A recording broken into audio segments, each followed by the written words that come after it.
Welcome to another episode of Staying Power, a show that is all about building a better life from the inside out. So happy to have you with us today.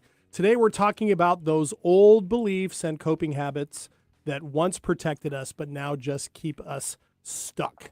So what we're going to do today is we're going to explore how to spot when a belief that we have has outlived its purpose, how to reframe it in ways that support growth, ease, and meaning, and have some fun along the way. And by we, I mean myself, JDK Winnikin, and as always, my lovely co-host, my friend, my co-producer, my collaborator, my comrade in arms, even though we don't fight, Ashley Knievel. Hi, Ashley. Hi. How are you? I'm good. How are you? I'm never quite sure what the last flourish is going to be when I introduce you. Yeah, There's kind of an element of the unknown in that. Well, you're doing good so far. Thank you. Yeah, I haven't really dropped one yet, have I? No. That's good. Okay. Knock on wood. You know, is there any wood anywhere? All good. All right. How are you? I'm great. Sun's out. It's a beautiful day. Yeah. Where we're at. Yeah, it is. Nice. It is. And we hope that wherever you are, it is the same or will be again soon. It's starting to get to that point of the year where it gets hot in lots of places. I'm here for it. You're here for it. All right. So, Ashley, reframing beliefs. Oh, that's a fun one. Yeah. This, yet again, another episode idea that came from you. So Hey. why don't you tell everybody where this came from, what this is about, and let's jump into it. Okay. Well, I think I was, pondering one day when I was out on a walk, and then I was like, oh, this is a good idea to talk to JD about. But really, I was just kind of looking back on life a little bit and the things that I've grown through and done and whatnot over the last 10, 15 years or so. And a lot of it, it was this common threaded theme of a lot of things that I used to think and believe. They are no longer what I presently think and believe. And I realized that I have taken some of those and reframed them so they fit in my narrative reality today in a better way than they did in the past. Did that happen by accident and you were realizing that? Or were you looking back, kind of recognizing moments where you were making conscious decisions to do that? It was looking back. It was definitely in hindsight. Okay. I was very proud of myself. Give credit where credit's due here. But, I just... because there was, what was it? I think I was getting ready one morning and, scrutinize yourself all the time. And we all have our imperfections. And I am a little bit more comfortable with my imperfections in today's day than I was years ago. And I just always had this resounding belief when I was younger that if I am perfect, people, of course, are going to like me because people idealize perfectionism. Like they want perfect things. They want things right all the time. That's what we're supposed to shoot for. Exactly. That's the message. And so I was like, oh, if I always look perfect and I act perfect and I eat right and everything fits me well and so on and so forth, I will be very likable. I will be everyone's favorite, actually. And that will then mean if you were likable and everyone's favorite, what would that mean for you? That I would probably achieve things because just assuming, everything good comes to perfect people and that life would be comfortable and great. I would be well liked. So that would be great for my ego and opportunities would just open up. And I don't know where I got these ideas from when I was like my early 20s, but there's like society pressures back then of like, you have to look perfect and all these things.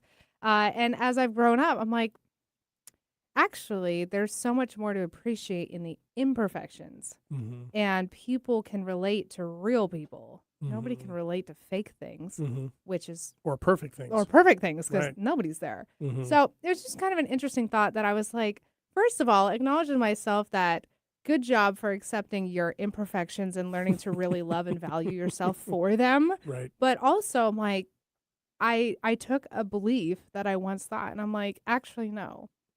Being perfect is not that most ideal thing. Being imperfect actually is. Well, and I wonder, too, if there was some understanding there along the line of that myth of perfection, because all the things you were laying out of what it would give you, on the far end of that, what I see is this notion that you'll be safe and everything will be okay. If you get all those things, right? If the perfection, then you have nothing to worry about. Right. Everything's all right, right? But it sounds like part of this process was recognizing you don't need it to be that way to be okay. Yeah. Well, Right. and there's like way more fun in earning things than just Mm, having it handed to you. So I'm right, like, well, if I'm perfect and it's just handed to me, how boring is right, that? right, right. Yeah, there's no learning curve. There's no deeper digging into meaning if there isn't imperfection that we have to work through. Exactly. Okay, so that was a story that you realized you ended up That is the reframing. long-winded story. For once, I'm trying out long JD's listeners, tactics here. hold Let me on, know what you but think. hold on, I haven't gone yet. Oh, So we'll there's see. more. Just kidding. So Anyways, I well, can so relate. I you can relate. can. I can. Oh, Yeah, tell yeah. me. And I think we all can. Mine, the story that I had to reframe was a really powerful one, and that story would go like this: my past mistakes have been so severe that means I deserve less in the present and Ouch. the future. So relatable. Yeah, yeah. Everyone can relate to On that. some I'm level, yeah, I think so. certain. Yeah, these are very relatable things. Yeah. Perfectionism, and I guess this would almost be the opposite. I'm not just imperfect. I'm just not anywhere close to good in the past. And so therefore, because Yeah. of that, I deserve scraps going forward. I deserve less. Hmm. I deserve less satisfaction, less happiness, less money, those things. I had to battle that for a really long time. I've talked on this show before, if you've been a long time listener, of my past path through addiction. And that's kind of a legacy of it. That's getting behavior or substances under control is one thing that's hard enough. Untangling and unraveling the threads of consequence and emotional feeling and beliefs Mm-hmm. is a whole other thing. That So, takes a long time. like, do you know where that originated from? Was it just you felt like you messed up so many times in your past that you are not valuable enough? Yeah. Yeah. And there'd be no way that I could prove it otherwise. Right. Interesting. And even if I were perfect, Yeah. it wouldn't erase it. So in some ways it's an existential thing. It's like I'm not good enough, not just to me, right? I can never have that. But in the eyes of the universe or of God or of existence or of other people, it was a really heavy story to carry for a long I time. mean, that can be so debilitating, like, It was. because you take that so far, people may then be like, well, what is the whole point? Yep. Why am I even here Yep. if I'm not worthy of anything? Exactly. And it's one reason why it's something in addiction that happens a lot. People tend to feel that way, which is why they're medicating Mm-hmm. that. The Mm-hmm. scary part of what can happen with that, though, is you start letting go of the abuse of substances or behavior or whatever, and you're left with those feelings or those stories. And if you don't deal with them well enough, the fear becomes that you're not going to survive them. Either something terrible is going to happen, or the pain will become so unbearable that you have to do something about it. And that's always the scary part. And so for many people, it's easiest to just numb that out. Right. And for me, Right. for many years, it was. And so coming out of that, I made a deal with myself early on in my recovery that I was simply not going to go that route. Hmm. In part because what happened with my crashing out was like the worst thing I ever could have imagined. That was like the thing I wanted to avoid as much as possible. Well, it happened, and I was still standing. So I was like, okay, if I survived that, right, I should be able to survive anything. So fortunately, I had that, but it took a while, and I would say for that story can still sometimes jump up on me in subtle ways that I don't recognize right Mm-hmm. away. But I would say when I got the upper hand on it, generally speaking, was only about 4 or 5 years ago. Even though Really? I've been moving out of that addiction space for well over 13 years. So it took a long time to recognize that. I what those mean, stories you were. get some of those thoughts like deeply rooted in Yeah. in the depths of yourself, and there's so many things to unravel that you think you found the end. You're like, oh no, it still keeps going, it Mhm. keeps going, it keeps going. It take a long time to go in there, and then once you recognize it, then it takes time to do the work to try and reframe that. It does. It does. Because you have to create new neural pathways in the brain, right? New Yeah. belief systems. That's Mm-hmm. part of what we'll talk about today too. But here's the flip side of what you were talking about. I suggested that maybe for you, one of the motivating factors behind all that was this idea: if you're perfect, you're safe, you have nothing to worry about. Mm-hmm. For me, I think what was underneath all of that was if I don't push for more, if I just accept less, right? It'll just reinforce that idea, and then I don't have to step up and actually push myself Oh, harder interesting. You and recognize further. that. Yeah, took me a while to recognize that. It's a convenient thing to fall back on and just say, oh, woe is me. Mm-hmm. I don't deserve anything. Well, if you tell yourself that long enough, you're never going to do anything. Yeah, And it's true. what a convenient way to avoid doing the hard work of doing differently and finding out if you can Convenient excuse. get more or more of quote unquote what you deserve, whatever that means. Right. So, all right. Two, I think, very relatable examples. So thanks for that. Thank you So for that. I think the central question for today, Ashley, is probably, if I'm thinking from a listener's point of view, Mm-hmm. how do we know when a belief or coping mechanism or some personal rule we have, when do we know if it's expired and how do we rewrite it? So maybe it's two questions. Yeah, I would say that's twofold. Personally, in my experience and my example, it just after a while it became really exhausting Yes. because, perfectionism in all facets, and it wasn't just in like one area. I'm like in all areas in academics. Like I needed to be a straight A student and I needed to be the best looking person in the classroom and I Mhm. needed to be everyone's favorite friend and whatnot. And it was so exhausting. And then I realized I'm like, I don't even know who I am Mm. because I'm so busy trying to be something that I'm not. And all these people are now going to look at me and think of me as this person who is not me, or they're going to like me as that person who is not really me. And over time, I was like, I can't do this forever. And it was kind of a scary thought of like, well, what if I was just me? Would people still like me? Mm. Would they accept me and my flaws? And Mhm. then I would look at other people that were not striving for perfection and they were like awesome people. And Fantastic. open about their imperfections. Very open about their imperfections, very comfortable in themselves, very casual, and people like adored them. And I'm like, well, good for that lucky person, but I doubt my luck is good enough that if I did what Right. they did, it would work for me. Right. So, but eventually I just got tired of this and I'm like, I'm just going to I'm going to see what would happen if I didn't. Mm-hmm. Let's just give it a shot and try it out. And it was great. It was really refreshing. Hmm. And then, like it's kind of like when somebody tells a lie for so long, they have to keep lying to keep up the lie because they don't Yeah. even remember their own story anymore. Mm-hmm. And then you're like, I can't even be around people because I don't even know what I'm supposed to be doing. Right. It kind of felt like that. Now I'm like, I'm just me. I'm just honest and I'm just real. And it was great. That is amazing. Was it difficult to take that step, that vulnerable step of showing Yes. imperfections? Yes. It sounds like you're recalling some specific instances of doing this.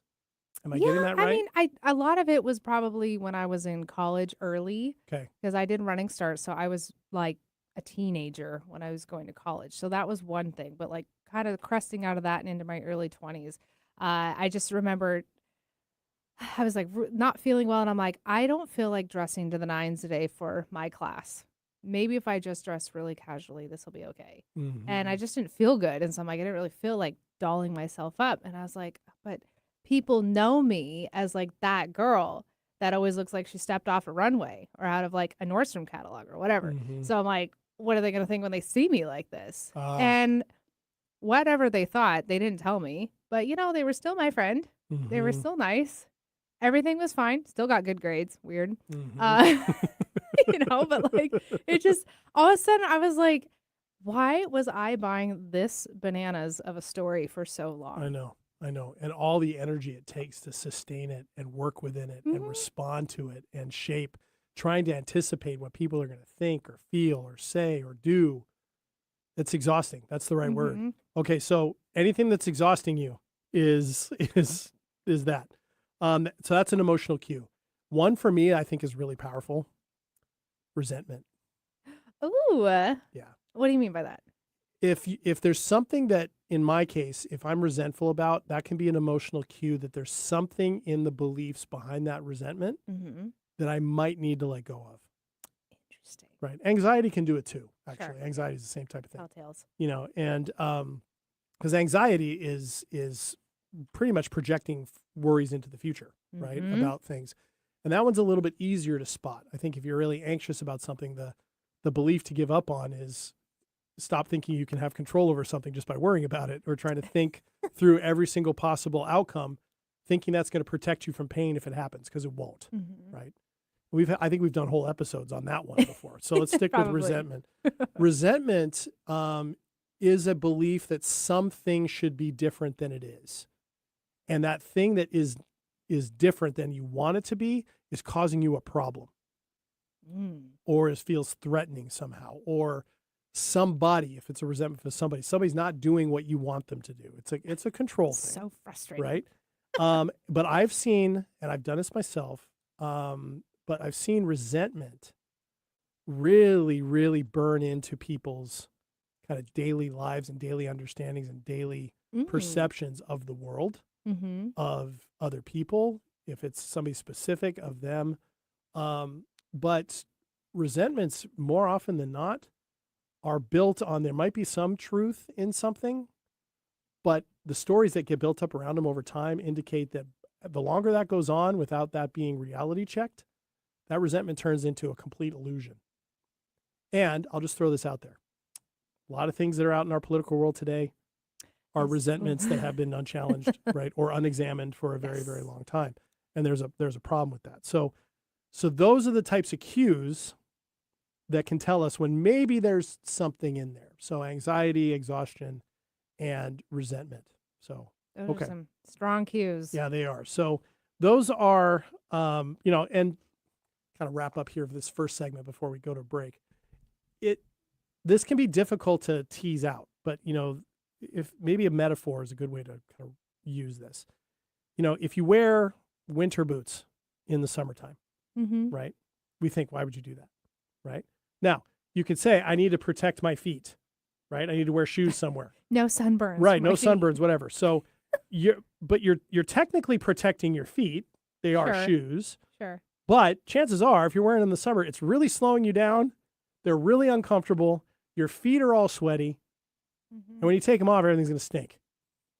You're not wrong. Not wrong, right? So why wear the winter boots? Save them for winter. Summer, save them for winter, right? Winter's coming. Right, exactly. So that's kind of what we're talking about. It's like, when do you realize that you're wearing winter boots in summer? Oh, and what do you? Great question and what do you to ask. That? Right. That'd be a good Check show your title. shoes, people. Yeah, exactly. Check your shoes. Jeez.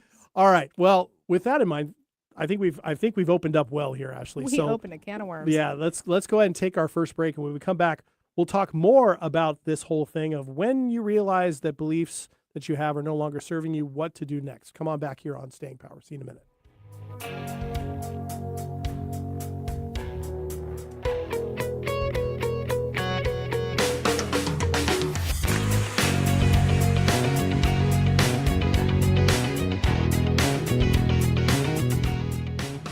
Are you ready to discover remarkable stories of resilience and cultural connection? This is Diaspora, a show sharing the journeys of first-generation immigrants from the Indian subcontinent now building their lives in North America. Inspiring, insightful, and always engaging, Diaspora offers a unique perspective on the immigrant experience. Join me, Aditya Mehta, my guests, on the Diaspora Show every Wednesday at 2 p.m. right here on KKNW. What is dedication? The thing that drives me every day as a dad is Dariana. We call him Day for short. Every day he's hungry for something, whether it's attention, affection, knowledge. And there's this huge responsibility in making sure that when he's no longer under my wing, that he's a good person. I want him to be able to sit back one day and go, we worked together, we did a good job. That's dedication. Find out more at fatherhood.gov. Brought to you by the U.S. Department of Health and Human Services and the Ad Council. Alternative Talk, 1150 on AM, 98.9 HD3 on HD, 1150kknw.com on the web.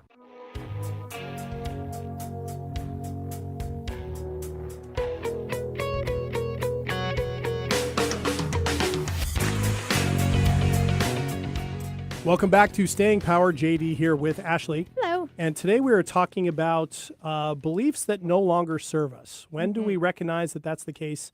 And what do we do to reframe them, change them, discard them, move on from them, whatever it might be? So really glad you're joining us for this. And if you missed the first part of this episode or you end up missing any other part of it, remember you can catch Staying Power as a podcast wherever you get your podcasts.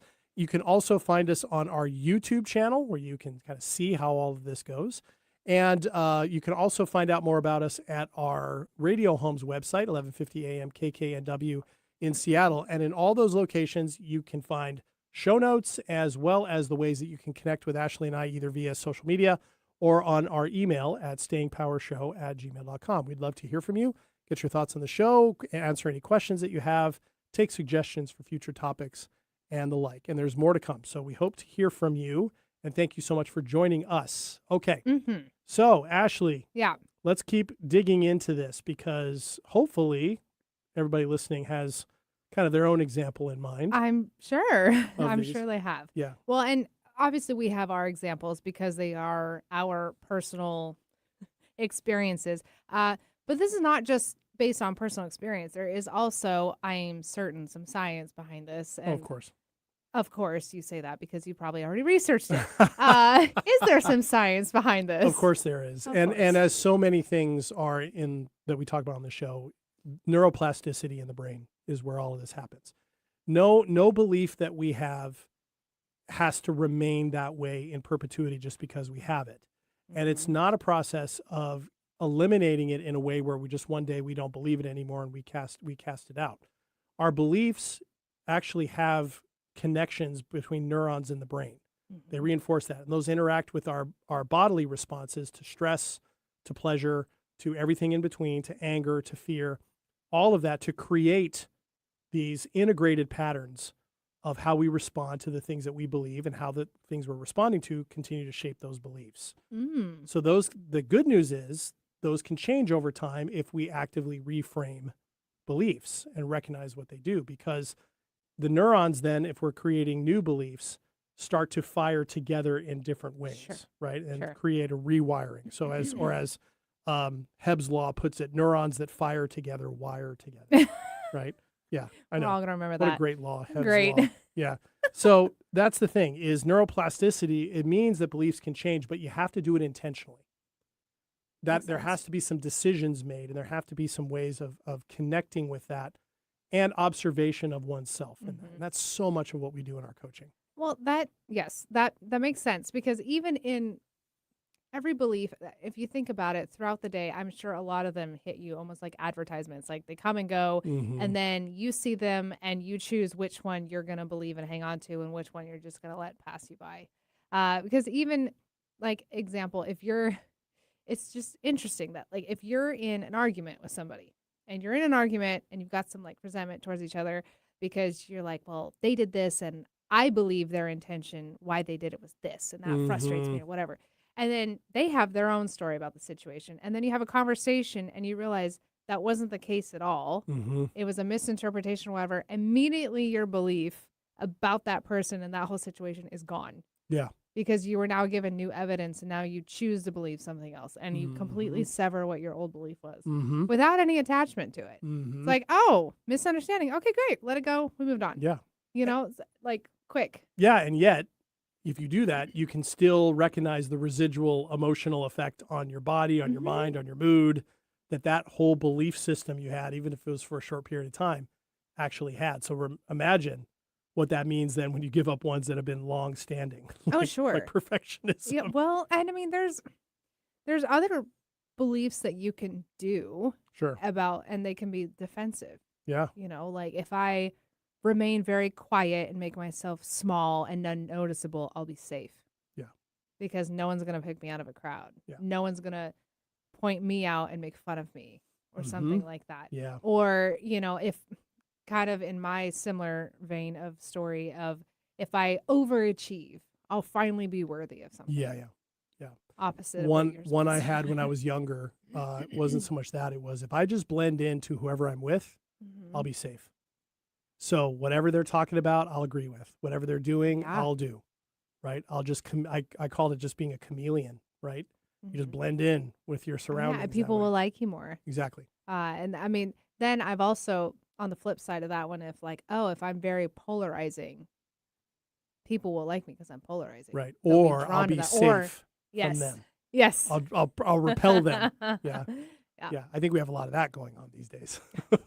Yeah, we have a lot of everything going on these All days. disguise is like keeping it real, right? Or being independent. Like, well, are you keeping it real or are you actually keeping it all at a distance? You know, I wonder about that, depending on who we're talking about. All understandable, though, because on a basic human level, we all want to feel accepted, okay, connected, right? Valued, those things. Maybe some of us have a harder time admitting that than others, but I do think that is at the core. And I wasn't talking about you. I was talking about I didn't say okay, you good, were.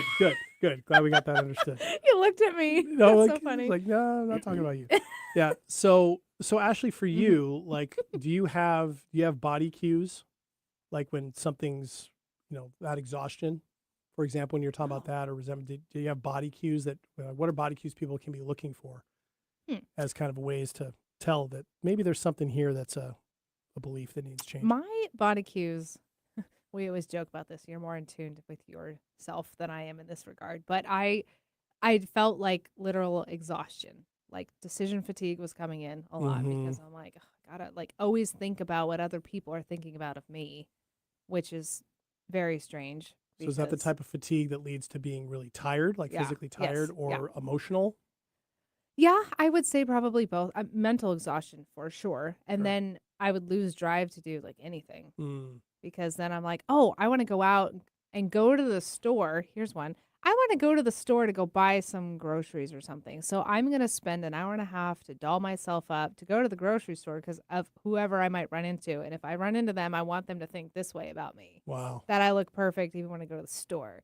And then there's times where I'm like, I am not even going to the store right now because I don't have the energy to do that. When I could have just not done it.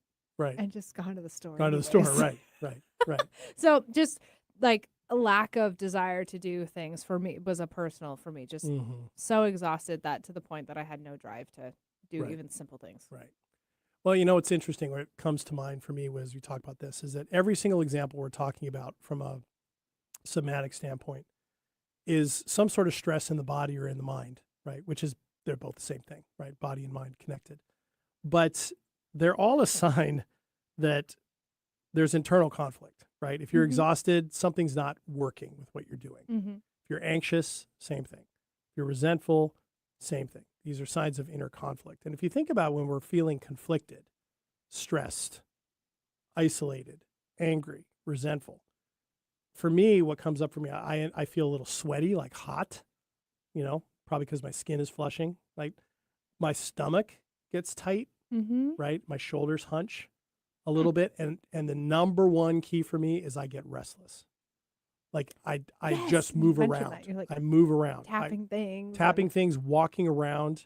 Pacing. When we get to our 2-minute segment later in the show, I'll talk a little bit about it. I realized I was doing this yesterday. I was walking around my house just restlessly for like the longest time, trying to figure some things out. Yeah. And I'll talk about that. But I caught that. I was like, okay, hold on. There's a belief in here that's not serving Marks me. on the What's going floor on? from where I'm walking. Right. Gaining steps, right? So, those are all Did things. your watch telling you need to sit down? Yeah, right. But see, those are the things that the body has its own wisdom in that regard, right? If those things are happening, we learn to recognize them. That can be your body's way of telling you, hey, something isn't working here. Maybe slow down and take a look and see what's here and see if there's a story in here you can give up or a belief that's no longer serving you about whatever it is that might be bothering you. And then if you can do that, you can perhaps find a way of perhaps addressing it in a way that can reduce that. Do you ever, reaction. I guess I kind of noticed too also in regards to like if you have a conflict with somebody and you are like begrudgingly hanging on to your belief about whatever the situation was or whatever that person was, at least for me personally, like I try not to hold on to grudges and whatnot. But if you had like a conflict, right, there's going to be some emotional distress and whatever going on there. And there comes a moment where I'm like, I'm just like tired. Like this does not feel good anymore. Enough. It feels like I just keep drinking some poison every time I see that person because I'm choosing to hang on to a belief that's holding resentment or some sort of ill feeling. Yeah, drinking the poison and hope they die. Yes. Right. Yes. And I'm like, me being upset and angry or whatever at that person actually isn't doing anything to them. It's just making things worse for me. They look like they're having a great day. And I'm the one over here suffering. Right. And eventually I'm like, why? Yep. Is it worth it? Do you feel better because you're miserable because you're holding on to a belief about somebody that may not be true? Yeah. In Have a situation. you ever considered checking out that belief to see if it's true? Fact check your belief. Exactly. Observe it.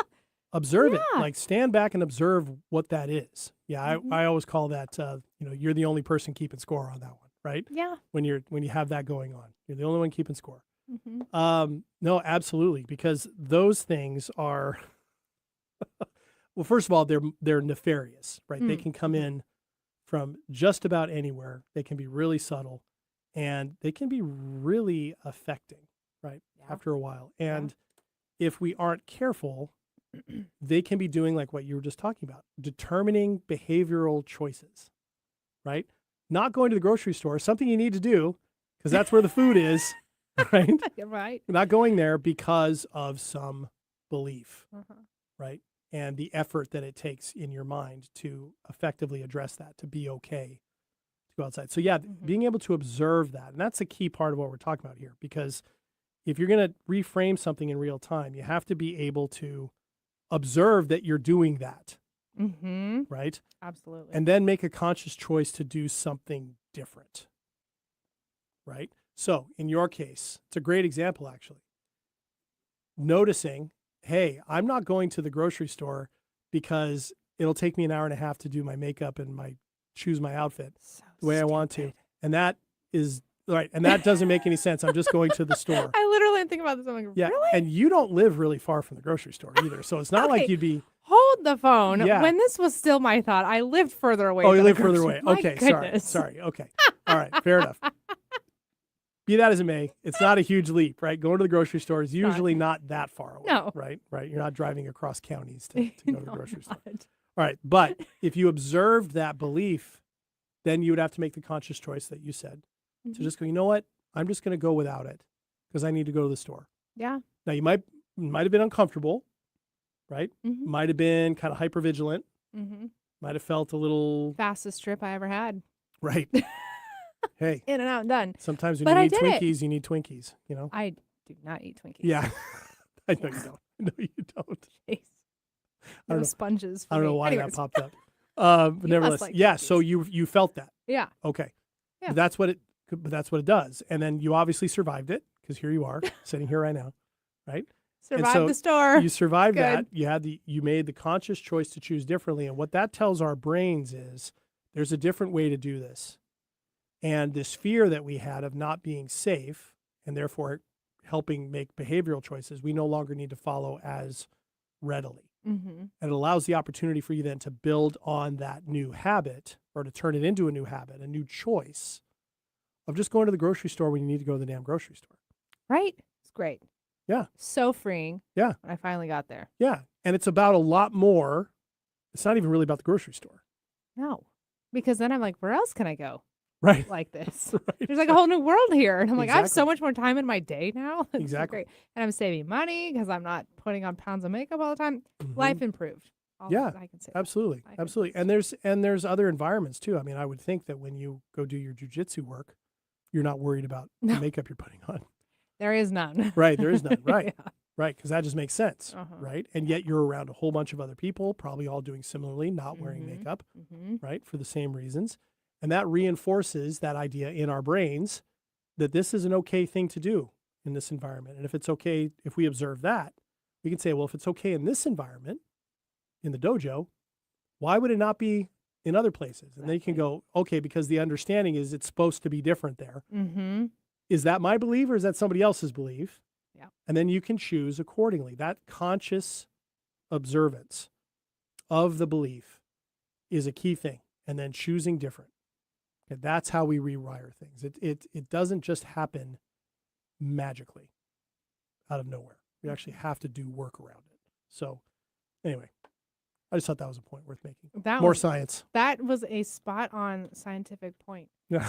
And it was honestly, it was really true, like what you brought up with like jujitsu and all that. Because even, yes, when you're training there, you don't have makeup on, you don't have like fake nails on because you can't do and have and wear any of that stuff while you're training like that. And in that kind of practice, then, you start to learn different things that you've never done before. And you build such a good feeling and capabilities about yourself that you started to love yourself for so many other things other than how you looked. Exactly. And all of that confidence then just would filter out through other areas of life. And then all of a sudden I was like, wow, I feel like I can take on the world. Yeah. It if I have updates more the belief. value than what I look like. Exactly. You updated the belief Yep. into something bigger, Mm-hmm. deeper, more real, Mm-hmm. Yeah. and importantly, yours. And it's a value, a new one, a new belief that serves you. Mm-hmm. That's amazing, right? That's exactly how it's supposed to go, because all the things we just talked about lead to more self-awareness, self-regulation, Mm-hmm. right?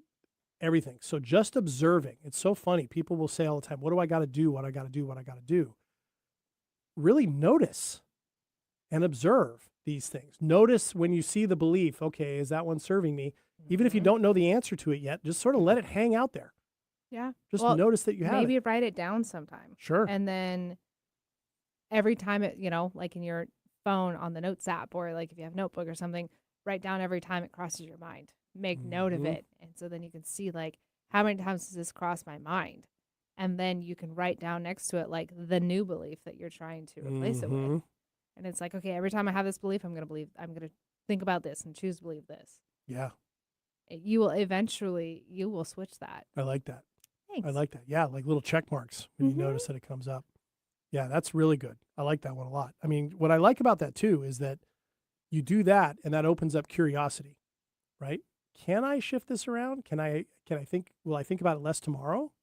Can I choose differently more often? Keeping track of that too. Kind of seeing how that goes over time. I mean, you can literally watch the neuroplasticity in your brain work every day if you did that. Give yourself the opportunity to not be miserable. Because a lot of the beliefs we're hanging on to that's not serving us is making you miserable. Mm-hmm. It's exhausting. That's the common thread. Yes. And it's like, wouldn't you like to have a life that's not that way? Wouldn't you want to be free and not carry the weight of that with you all the time? Mm-hmm.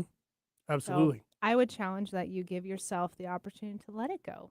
I love that, because that's where you get more ease, more meaning, more flow. Love it. All right. Okay. Well, boy, we blew through that segment. Time for another break. When we come back from break, we'll continue and wrap up this conversation about beliefs that no longer serve us. But we will also do our weekly segment. This week, it is 2 minutes of triumph. We'll be back here in just a minute on Staying Power. Stick around.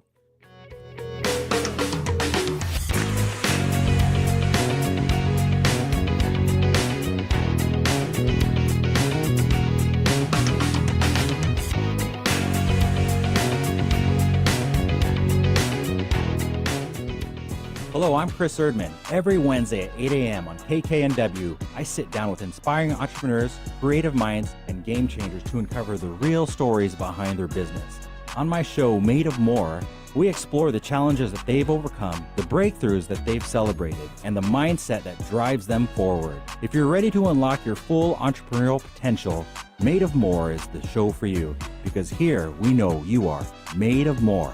Every Wednesday at 8 a.m. on KKNW. Don't ask me to talk. There's a lot of talk out there. Political talk, sports talk, girl talk, trash talk, and so on. But there's only one, Don't Ask Me to Talk, helmed by conversational off-roaders and podcast pals Eric Ryder and Stacey Heller. They follow every tangent they encounter, from cultural blind spots to their infamous weekly Wheelo topics. Listen wherever you listen to your fave podcasts. Subscribe and share too. Or tune in every Saturday at 3 p.m. or Tuesday at 4 p.m. on KKNW. Alternative Talk 1150, the talk of the sound.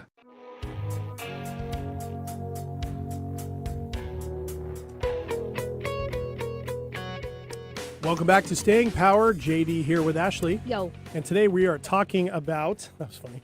Today we are talking about reframing those beliefs that no longer serve us and when to notice that we need to do that, and then exactly how to do that. So we've covered quite a bit of that. We're going to get back to that in just a minute. But first, it is time for our weekly segment where Ashley and I each take roughly 2 minutes to talk about something that happened during the week that was either a triumph or a terror, or what we learned from it, all in the name of showing more vulnerability, building deeper connection. And this week, we're going to talk about the happy side of this. 2 minutes of triumph. Here we go.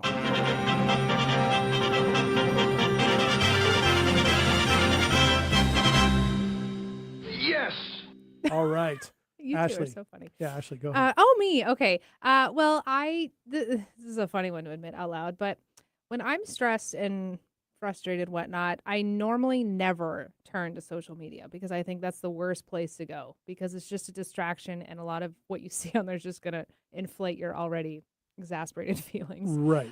However, I happen to go because I'm like, well, there's a couple pages I follow that's like cute little animal stuff. Of course, I did. And there was this adorable video of these like little ducklings that were up on this like dock and their mom was down below in the water and it was like their first jump and they were all so nervous and some of them just dove right off and then a few of them were like, I don't know, and so on and so forth, and they finally all went and there's like a crowd around there that was cheering them on. on these adorable little ducklings. It was so cute, and of course there's another one about cats and whatever. It was great. But it was such a silly thing and it brought me such a moment of joy and happiness. Like I'm smiling right now talking about it because they were so stinking cute.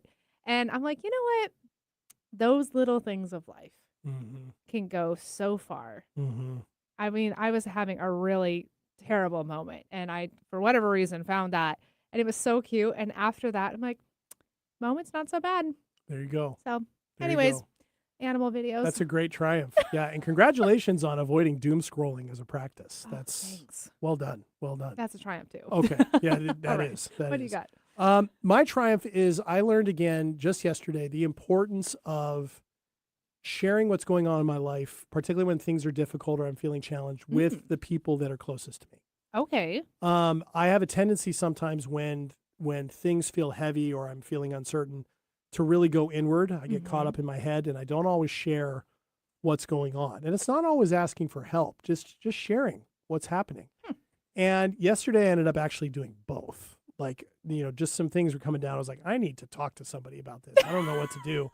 And so I reached out to a couple people and it was really helpful. And I got some really great assistance, including some assistance I wasn't expecting. Ooh. Yeah, which was wonderful. And it was great. And then just the way things lined up, all of a sudden I had people checking in with me who I talk to on a regular basis, but very rarely all in the same day. They all reached out. Oh, snap. Just out of, for not because they're like, hey, we sense a disturbance in the force and something must be wrong. Like, Just JD's checking getting in. all his steps. He must be anxious. One reached out to me about hockey. The other one reached out to me about, something funny that they just read. And another person reached out saying, hey, I was wondering how this thing you were telling me about turned out. How did that go? And it gave me an opportunity in all of those cases to actively tell them what was going on with me. Love that. Yeah. And it was this reminder that when I do that, not only do I feel better, talk about a belief, right, that I got to get rid of. I can figure all this out on my own, right? That's a belief. Instead, I got not only the help that I needed, but released a lot of the emotion I was feeling, right? A lot of the difficulty I was feeling. And it cleared up my thinking. It cleared up my feelings so that I was actually able to settle down and actually do a little problem solving on some of these things. Nice. Yeah. So it's something that I've known before and I've experienced it before, but at times like I'm living through now with a lot of change, a lot of new things going on. It was a really nice reminder and it felt like a triumph that I followed through on it as often as I did. And I recognized the opportunity as it was happening. I'm like, oh, this person's calling and now I'm going to do the same thing. Is that what you meant earlier when you said you had mentioned it in our 2-minute segment about fidgeting? You get anxious. Oh, yes. Yes. Thank you. It wasn't even fidgeting. I was so up in my head and unsettled that I was walking around my house, like picking up a piece of paper and moving it from one table to another. checking on the dishes in the dishwasher 3 times. Like, really? Waiting for starting laundry I didn't need to do, that could have waited, right? There were all these things. Went out and checked the mail, right? And I usually check that end of the day. I went out and checked. The guy hadn't even been there yet, right? So it was just, and I caught myself in the middle of that, but it took me a couple hours. I like how you start doing chores. But it's not even chores. It's just like half chores. It's like quarter chores. Like, it's like not constructively done. Or I'll think about it. I'll walk into the bathroom and go, I could clean this. Nah. Okay. Or maybe I'll straighten go this find towel. that piece of paper. I'll straighten the towel. I did something. Okay, great. Towel. Right. I mean, How it's the just dishes. and it's just this restless feeling. Yeah. And but what I had to do is once I realized that, okay, I need to actually talk about this. And it was fortunately one of those moments that we're talking about today where I was able to recognize something, observe it, see what it was doing, and then make a different choice. So the triumph is that I was practicing what I'm now preaching. Oh, good. Good to know that you're practicing Right, that. exactly. So Was that a conscious decision, or was that something you started off with curiosity about? it was a conscious awareness all of a sudden that I was restless and walking around and I was doing nothing. Like you're just wasting time. Right. And then the curiosity behind that was like, okay, why are you doing that? And the answer came behind that is you are emotionally overloaded. Okay. Then behind that came, what are you emotionally overloaded by? What feelings? Frustration, fear, uncertainty, anger, helplessness, right? These were all varying degrees of Good this. grief. No, they're all in varying degrees. Oh, okay. Right? They were all in varying Wow. degrees. But I was just in a real tough moment. And then I was like, okay, so I realized all that. Then the question became, what helps in those times where you know you're feeling that? Okay, I need to release that energy somehow, right? Either an emotional release of some sort, or I need to talk about this, or both.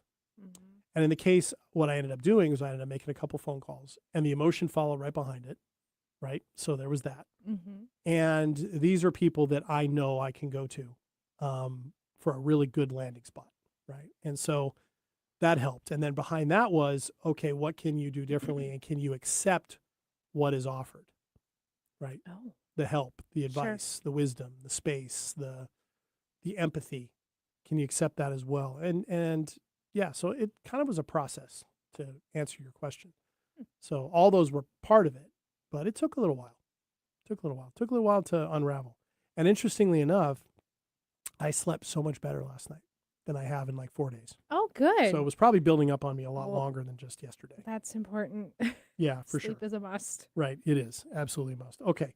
So with that, in this last segment, Ashley, let's talk a little bit about, we like to give people takeaways, right? Here are things we can do. So what are some things, like what are the signs? Let's talk about that. What are signs people can be looking for that perhaps a belief isn't serving them anymore? What are some things they can look for? We've mentioned a few, right?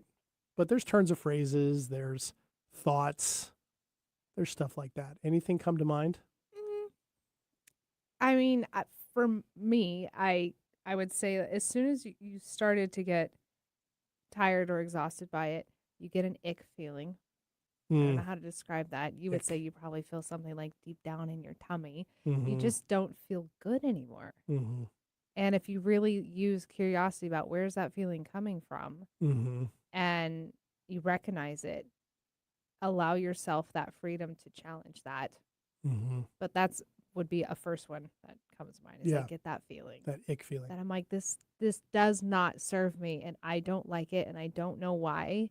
And the only way I know how to get rid of this is to try something different, which includes not believing this belief anymore. Right. Trying something else out. Yeah. Yeah. I want a new belief. Yeah, and everybody responds differently to that ick, right? In my case, it's restlessness, right? In your case, what is it? What are your tells that you're in the ick feeling? Oh, my tells. I'd probably get grumpy if you were to ask other people. I don't think so. I get really quiet. Quiet. I go very inward. Got it. And give a lot of thought to it. Is it really intense thought, like intense feeling, like frustration? Got to figure this out. Yes, sometimes it can be frustration. People have said that they can feel like the energy rolling off of me about that, which I'm like, maybe, depending on the, level of seriousness through this. But Sure. Yeah, I think that ick feeling, and that can be just in the moment. It can be burnout. If you're feeling chronically that way, that can be another sign of it. There's also some things I think that we can say to ourselves that can be signs of these things. Like we mentioned a couple of them, but if I have to do everything, otherwise everything falls apart. Yeah, that's true.